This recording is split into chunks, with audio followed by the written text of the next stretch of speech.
Assalamualaikum warahmatullahi ta'ala wabarakatuh. Salam sejahtera untuk saudaraku semuanya. Salam dari saya, Ki Sabrang Alam.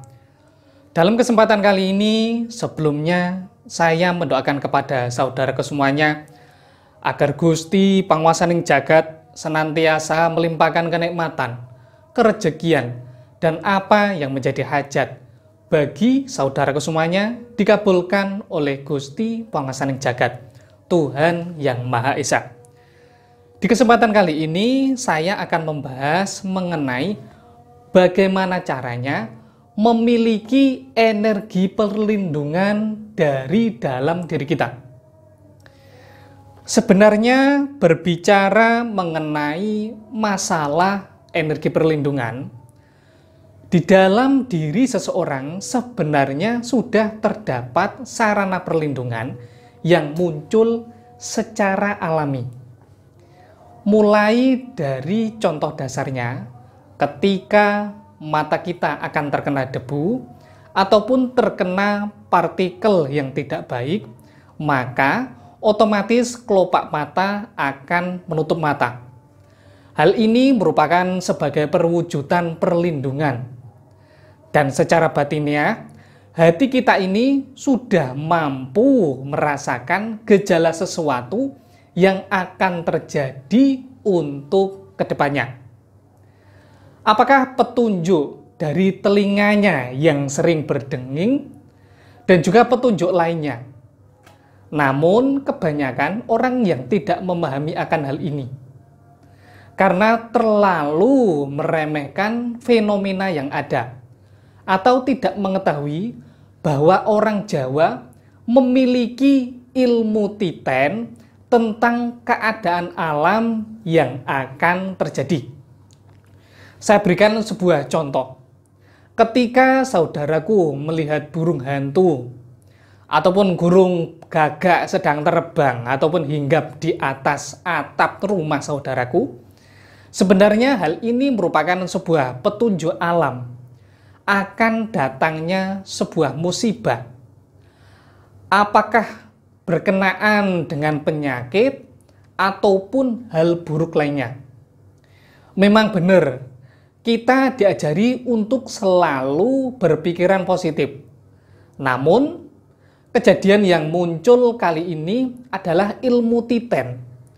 Sesuatu hal yang sering terjadi, dan hal ini bukan digunakan sebagai langkah keyakinan, namun sebagai petunjuk agar diri kita ini bisa berhati-hati.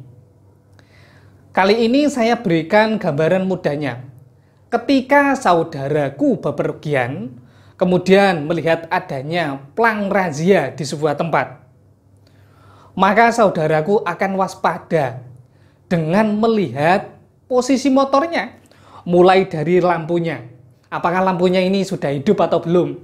Kemudian melihat di dompetnya, apakah membawa surat-surat motor yang diperlukan? Kemudian dilihat helmnya, apakah sudah diklik atau belum? Hal ini sebenarnya merupakan sebuah sifat alamiah yang ada di dalam diri seseorang. Karena hati kita merasa kurang nyaman dan hati kita menunjukkan melalui sikap yang ada. Kemudian, bagaimana caranya membangkitkan energi perlindungan dalam diri kita yang sifatnya spiritual? Sebenarnya caranya cukup mudah, dengan menyatukan diri kita sama Sang Yang Sejati, Tuhan Yang Maha Esa. Maka otomatis Tuhan akan bersama kita dan melindungi dan mengawasi kita dalam setiap keadaan. Dan tata caranya sesuai yang diajarkan oleh agama masing-masing. Lelaku puja mantra bertapa untuk mendapatkan energi spiritual sebenarnya sudah dijalankan oleh orang Jawa sekitar tahun 1500 sebelum Masehi. Cara ini merupakan kebiasaan para lelaku spiritual Jawa. Namun, karena kaum Brahmana dan Pertapa jumlahnya tidak begitu banyak dengan kaum lainnya, ada beberapa permintaan dari kaum kesatria agar dibuatkan ageman spiritual yang tujuannya sebagai sarana perlindungan. Sebenarnya kaum Brahmana sudah begitu banyak mewujudkan energi spiritual dalam sebuah benda. Namun, pada kali ini saya akan membahas benda spiritual untuk perlindungan berupa batu badar besi. Batu badar besi secara alami memang sudah ada dari alam, yang mana batu ini bisa menarik benda yang mempunyai sifat dan jenis semacam besi. Secara alami maka akan timbul tarikan dari batu badar besi. Namun, sifat alamiah ini tidak cukup jika digunakan sebagai media perlindungan. Makanya, para pertapa dan para brahmana melakukan beberapa laku spiritual khusus agar energinya bisa dimanfaatkan sebagai sarana perlindungan.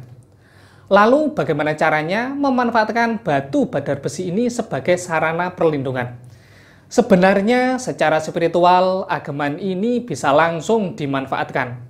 Namun kepekaan seseorang itu perlu dibangkitkan. Dan cara membangkitkannya dengan beberapa langkah manunggal. Kecuali jika saudaraku merupakan pelaku spiritual. Jadi kepekaan ini sudah otomatis terbuka dan langsung bisa memanfaatkan benda spiritual dengan sendirinya. Kemudian langkah apa lagi yang perlu dijalankan setelah laku manunggal? Ketika energi spiritual, energinya sudah menyatu dalam diri saudaraku semuanya, maka secara otomatis energinya bisa langsung dimanfaatkan dengan cara laku sambat, dengan menitik niatkan dalam hati. Mengenai hal ini, saudaraku jangan khawatir. Nantinya tata caranya akan saya berikan dengan memanfaatkan panduan yang sudah saya buat, agar energi dari batu badar besi ini bisa dimanfaatkan dengan maksimal. Kali ini saya mohon maaf, saya hanya mengajarkan lelaku dan bimbingan sama seseorang yang aliran ilmunya dan guru sejatinya jadi satu. Mengapa hal ini saya jalankan? Karena setiap pakar spiritual mempunyai cara tersendiri dalam mengolah energi spiritual. Demikian wejangan kali ini yang dapat saya sampaikan untuk saudaraku semuanya. Semoga bermanfaat, dan jika ada ucapan ataupun tindakan saya yang kurang berkenan, mohon bisa dimaklumi. Kurang lebihnya saya mohon maaf. Wassalamualaikum warahmatullahi ta'ala wabarakatuh. Salam sejahtera untuk saudaraku semuanya. Salam dari saya, Ki Sabrang Alam.